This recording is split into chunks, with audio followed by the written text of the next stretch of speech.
lost his life. Just wondered what the thoughts of Arsenal were about that.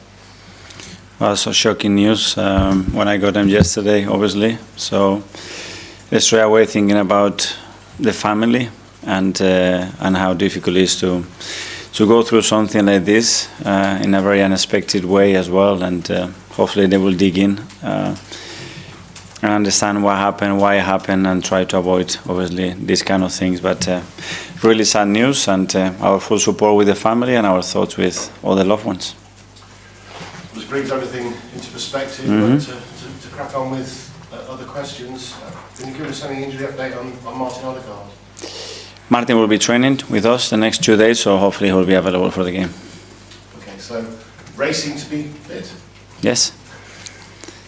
And with Pukaya, he came off, didn't he, after an hour, took a bit of a knock, but it was always the plan, was it, for him to have that many minutes? Yeah, nothing to report there. I think he played the games that we anticipated. He did well, he feels good, and he will be trained the next 2 days. And he's available for selection? Yes. And you said there was going to be another scan, I think, on Noni. Has that happened? Not yet. No, not update yet. So everybody in the world, apart from Arsenal, seem to be saying that William Saliba has agreed a new deal. I'm assuming the reason Arsenal haven't announced it is because it's not quite done yet. So hopefully it will be everybody in the world, Arsenal included, very soon, and that's what I'm hoping. But let's leave the club to announce that when it's all done. But if it does happen, how important is that? Because he's a pivotal player for this club. He certainly is, and he's been instrumental in everything we've done in the last few years. It's great to see a lot of players willing and so driving to commit to the club. That means that they are happy, they feel valued, and they see that this is the best opportunity for them to continue their careers and fulfill the ambition of the club. How much pride do you take in the way he plays, his form, how good he is, and the fact that he's of interest to other big clubs in the world? Well, very impressive what he's done at his age, because sometimes we tend to forget. But his consistency, I think, the way he's progressed, I think the way he's matured as well as a person, and his role in the team has grown year after year. I think he's built a partnership with Gabi especially, but with the back line and the keeper that has given the best defensive record in the last 3 years, I think, and he's been pivotal to that. On that, you've played some tough games already this season, but you've only conceded 2 goals in 7 games. So that says how good your defence is. Have you got the best defence in the Premier League now with all the options that you've got in all the positions? I don't know, we want to have the best team in the Premier League, and in relation to every phase, I think the contribution of every player is critical. We start from our front line, and the amount of pressure and work that they put to any defensive line, any goalkeeper is tremendous. So it's something collective, it's a team sport, and in anything that we do, everybody has a pivotal role on that. But to concede just 2 in 7, that's impressive. Yeah, especially one of them was a free kick that you cannot do much about it, and when it was an action that there are things to improve, but overall I think we've been consistent. It will be key to maintain that level. Newcastle, last couple of seasons it's proved to be, results-wise anywhere, a difficult place to go. Do you see them as a different kettle of fish now that Saka isn't there, because he scored the winner against you last season? No, because I wasn't playing against Barcelona, and what it could have been in the first 30 or 40 minutes could be very different to results. At the end, we know, I always praise the work that Eddie and the coaching staff had done there, and the way they have managed to create such an atmosphere, especially at home as well, and a very clear identity of playing football, and they make it really difficult. And we know the test. We know that we're going to have to be much more efficient than we've been lately when we played up there to win the game, and we're going to work on that in the next 2 days. I wanted to get a top coach's point of view about kickoffs and using them as a tactic. Newcastle have done it quite a lot, from kickoff, kicking the ball straight out as deep into the opposition area. I think you did it as well against Liverpool. What's the thinking behind that? There's various ways. I like more the one that you put the ball in the back of the net. straight away instead of kicking it for a throw-in, which there are a few patterns and a few ways that team have done it over the past, but there are some tendencies as well that are in relation to the game that we expect as well, or you expect certain things that you can do to try to avoid certain pressure in the first minutes. It's all down to preparation, I think. Is it something, getting the ball straight out, that you would only do away? Could you do that at home as well? Depends, first half, second half, if you concede and it's 2 minutes to go, depending. I think the context of the match and the results, I think, makes you decide what's the best thing to do now. And just finally on that, are there any other little tactics from kickoffs that you're considering that you might use in the future? Probably, yeah. But you're not going to tell me what? No. Okay, thank you very much. Thank you. Go to Nick from the Premier League. Hi. Hello. Regarding Saliba, Yeah. since you gave him his debut in the Premier League in August 22, his Arsenal ranking is first in terms of possession won, touches, successful passes, second in bulk areas, clearances, aerial duels won, and tackles won. I can imagine you had certain expectations of him when you gave him his debut. How much he exceeded those expectations? Yeah, probably all of them, I would say, especially the way we started our relationship, when probably we have different expectations or ideas of how we have to start to create the best pathway for him to fulfill his potential. But I think at some points we got to the same conclusion, to the same line. We started to work together, and from there, with the help of all the coaches and players, everything started to flourish, because it was clear that the potential was there. It was about timing, and especially, in my opinion, creating the right environment and players for him to deliver what he could do. Bukayo Saka, so far 99 goals involvements for Arsenal in the Premier League. How special it will be to reach 100 this weekend, and how impressive is the ability to show consistency while dealing with injuries along the way? 100, 101, and 102, hopefully on Sunday. I think that's in less than 200 games as well, which is a really impressive record. That tells you again, when we talk about consistency on attacking players, creative players, that's very rare to find, and at his age especially more, but that's the talent that we have. What's the biggest challenge of facing an Eddie Howe side, and how massive the challenge is this weekend, despite the fact that obviously they're getting used to a new reality without Alexander Saka? Well, it's a lot of games that you have to dominate when you play against them. And we have to ready, because the context changes so rapidly, so quickly. It's always a really intense match, and I will be prepared for that. We know that, but increasing especially our efficiency in two very specific key things, I think it's what it gives you the best chance for you to win the game. Tom, football. Hi, Michael. Hi. I've been asked a lot about Saliba already, but it's not just Saliba, of course. It's Gabriel signed a new deal, Waneri signed a new deal, Lewis Skelly signed a new deal. This collective clearly is showing that they believe in the project that they're part of. And how important is that to you to see that commitment? Well, extremely happy, and every time I sit with a player and we discuss it with the club what their intentions are, the first thing is that they want to continue with us. They want to win with us. They want to continue to grow as a player in this environment, and that's a great thing to have, because it's not always the case, so we don't take it for granted. But that means that obviously the club is doing really well as well to make people, staff, feel very valuable and happy here. When you arrived at Arsenal as a player, you arrived after a period when the likes of Sami Nasri, Cesc Fabregas and Robin van Persie decided not to commit important years of their career to the club. As a manager now, you're seeing obviously players of yours decide to do that. How do you view kind of how the club has evolved over the last 12 years, it would be, from that period? Well, yeah, I think the circumstances were different as well, because when we moved to the Emirates as well, the club had other needs, so it would be, I think, difficult to compare. What I can say is, again, that I'm extremely happy that players are feeling so committed and so willing to continue with us, because we want to do the same, continue with them, because they've been exceptional for us. Okay, James from CBS. You seem very excited, and rightly so, about the imminent news on William. Are you expecting some news on Bukayo that you might be able to share with us soon? I would love that. From everything that I know, again, he's a player that is extremely happy and proud to be and to have the role that he has at the football club. And things will develop in a natural way, like they always do. And we know, and everybody knows how important Bukayo is for us. So hopefully we can do it. you said you sort of sat down with William, and you must be aware of some of the noise that's been coming from the Spanish press, and you know the fact that he's always looked like a player that Real Madrid wanted to sign, and these big clubs. When he says to you that he wants to stay at Arsenal, when he says publicly, how much pride do you take in that? Because you know, as you said, it's been an up and down sort of relationship. You must have got something right. No, I think.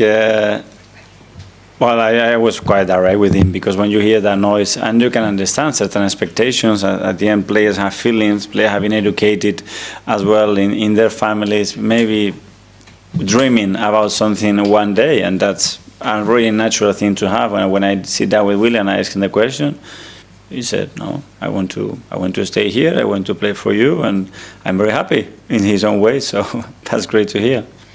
Especially about Real Madrid, or just like moving on? In general, I didn't want to be specific, but it was obvious the amount of noise that it was around certain clubs. So we don't have to name many teams, but there are not as well that many that can come and get Willie out from Arsenal, and probably him being happy to discuss it. So it was clear, and again, he was so transparent and honest from the beginning.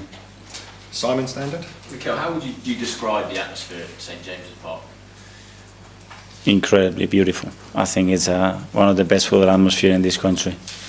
I think when you, as a player, as a fan, as a coach, you want to live in this atmosphere. They play every single ball with you. It's electric. There is so much support out there, and yeah, it's one team, one city. I think that makes it a different as well, and to play as an opposition as well is such a challenge and opportunity at the same time. So great atmosphere to play. And just on that Barca game, did you watch that? Yeah. And was there something you learned from it in the sense that I think Barcelona had that sort of 20 minutes where they kind of weathered the storm, and then they were able to play the football that they wanted to do? The things that you've taken from that going into Sunday that you think your team can learn? Yeah, I think there are two ways to look at that game with a tactical view. It's on mute or pure on the volume up. And I decided to put the volume up just to understand, because there is in every decision making there is an emotional contribution there, and certainly when you have to play your game and the way you want to play there, you have to be able to do it in that atmosphere, and I think that's beautiful. Okay, Art from Athletic. Hi, Mikel. Just on Saliba again, sorry. Yeah. But when you mentioned there was a moment where I guess yours and his relationship, you found the same kind of conclusion. Can you remember the conversation around that time and what actually helped you get on the same page? Yeah, there were a few. The last one, it was unfortunately over the phone, because we have to make the call, and it was during COVID as well, and it wasn't easy. But I said, listen, I have to be very honest with you. The last thing that I want is you being here and not playing the football that, in my opinion, you have to play to continue to develop. And the club was on board with that. And after that, when I saw him and I looked in the eyes to him, I said, my opinion, you ready? What do you think? Yeah, I'm ready. So then we started, and everything started to flourish. What about, I guess, that year made you feel he was ready? When I started in training to see the things that, in my opinion, are basics that you need to absolutely dominate to play as a centre-back in this league. And just on Simon's point on St James's Park, I remember when you went there a few seasons ago, when I think Arsenal played in yellow and you missed out on the Champions League. The first 5 minutes seemed really important in that game for what the atmosphere kind of brought to it and the emotion. And you spoke about trying to take the game into a different mood. And I was just wondering how important you feel the first 5 minutes of games in really tough atmospheres like that are, and can they help? Yeah, the first 5 minutes are the most important minutes for the first 5 minutes, and then the next 5 are the most important ones, and like this till the referee blows the whistle. It is everything generates momentum, tendencies, and feelings in relation to how the team is feeling in that moment on the pitch. But at the end, you need to be dominant for long periods of time. You want to win there, and that's what we're going to try to do on Sunday. Okay, and then Joey. Hi, Mikel. Hi. I'm Cardozo with Bench Sport TV. Ahead of your trip to St James's Park, obviously, corresponding fit to the Emirates last season, you beat them 1-0. Are you going to keep the same philosophy that you used for that game to beat them, obviously in regards to going away from home, or are you going to keep it the same? Well, every game will be different. I didn't like the first minutes that we played at the Emirates against them. I like other parts of it. There are a lot of parts that I like the game we play at St James Park, but not especially the way we conceded the goals. But we'll have to be better. I think the level is raising, their level will raise, our level will raise, and we're going to have to be at our best. And if we do that, we can have a big chance to win the game. Okay, Also, sorry, apologies. In regards to Perez as well, against City, he dropped into midfield and played the lateral pass for Martinelli to score. Is that something you're going to be asking him to do more often, or is that just was just a spare moment kind of thing? Yeah, and especially if he drops and put the ball through, I'm going to tell him to do it very, very often. Yeah. Arsenal star Noni Madueke breaks silence after injury setback confirmed by Mikel Arteta. Arsenal winger Noni Madueke has spoken out for the first time following the knee injury that has ruled him out for several weeks, as confirmed by manager Mikel Arteta. The 23-year-old suffered the setback early in last weekend's clash against Manchester City, and is now expected to be sidelined for 6 to 8 weeks. Taking to Instagram, Madueke shared a verse from Philippians 4 verse 6, NLT. Don't worry about anything. Instead, pray about everything. Tell God what you need, and thank Him for all He has done. The post offers a glimpse into the player's mindset, leaning on faith, staying grounded, and remaining positive in the face of adversity. Since his high-profile and somewhat surprising £48.5 million move from Chelsea, Madueke has quickly won over Arsenal fans with his energy, flair, and attacking presence. While eyebrows were initially raised at the transfer fee, few now question his impact, both for Arsenal and the England national team, where he recently netted his first goal in a 5-0 win over Serbia in Belgrade. Speaking ahead of Arsenal's League Cup tie against Port Vale, Arteta provided further updates on the situation. He'll be out for a few weeks. We're not entirely sure yet. We'll likely do another scan next week, Arteta said. He felt something early in the match and tried to carry on, but by half-time the pain had worsened. Thankfully, early indications suggest Madueke has avoided a serious ACL injury. When asked whether a short-term absence is more likely than a months-long layoff, Arteta added, "We hope so. As I said, we still need to assess it fully, but it doesn't seem too severe at the moment." In Madueke's absence, Arsenal still boasts solid depth in the attacking third. Youngster Max Dowman is expected to feature against Port Vale, while Gabriel Martinelli, Ethan Nwaneri, and Leandro Trossard are all in contention for minutes. The hope within the club is that Madueke will return to action by November 8 against Sunderland, just ahead of the highly anticipated North London derby versus Tottenham on November 23. However, he's almost certain to miss England's next international break, which follows crucial Arsenal fixtures against Newcastle, Olympiacos, and West Ham. With the 2026 World Cup on the horizon and a spot in Thomas Tuchel's England squad up for grabs, Madueke knows how important the months ahead are. Despite this temporary setback, the winger has shown resilience, and if his performances this season are any indication, he'll come back stronger than ever. Madueke's injury comes at a delicate time for Arsenal, who are juggling domestic competitions alongside a demanding European schedule. With squad rotation more crucial than ever, Arteta must now rely on the depth and adaptability of his attacking unit, especially as the club enters a period packed with high-stakes fixtures. Internally, the coaching staff is said to be cautiously optimistic. According to sources close to the medical team, Madueke is responding well to initial treatment, and there's no indication of long-term structural damage. However, his rehabilitation will be closely monitored, with particular care taken to avoid setbacks. Arsenal's medical department is expected to carry out a follow-up MRI scan next week to determine the full extent of the strain and adjust the recovery timeline accordingly. The injury has also sparked significant discussion among supporters and analysts alike, particularly around Madueke's workload and physical management since his arrival. Despite being only a few months into his Arsenal career, Madueke has featured heavily both for club and country, raising concerns about player burnout, especially in a season with little breathing room between international breaks. In the short term, the winger's absence places added responsibility on players like Martinelli and Trossard, both of whom have had inconsistent fitness records themselves. Ethan Nwaneri, although still very young, could see more minutes in wide roles as Arteta continues to integrate youth into the first-team environment. There's also speculation that Reiss Nelson, who has seen limited action this season, could benefit from an increased role during Madueke's recovery period. National team manager Thomas Tuchel has also been made aware of Madueke's condition, as England begins early preparations for the upcoming World Cup qualifiers. Though the injury rules Madueke out of the next international window, His recent performances have left a strong impression within the national team setup. A return to form in November or December could be enough to keep him in contention for a spot in the squad heading into the new year. Meanwhile, within the Arsenal camp, the mood remains focused. Speaking to reporters after the Port Vale match, several senior players expressed their support for Madueke, describing him as a positive influence in the dressing room and praising his quick adaptation to the club's playing style and philosophy. As the winger begins his recovery, all eyes will be on how Arsenal adjusts, and whether they can maintain their attacking rhythm without one of their most dynamic wide players. While the timing is far from ideal, both the player and the club appear aligned in their cautious yet determined approach. Further updates on Madueke's fitness are expected following next week's medical assessments.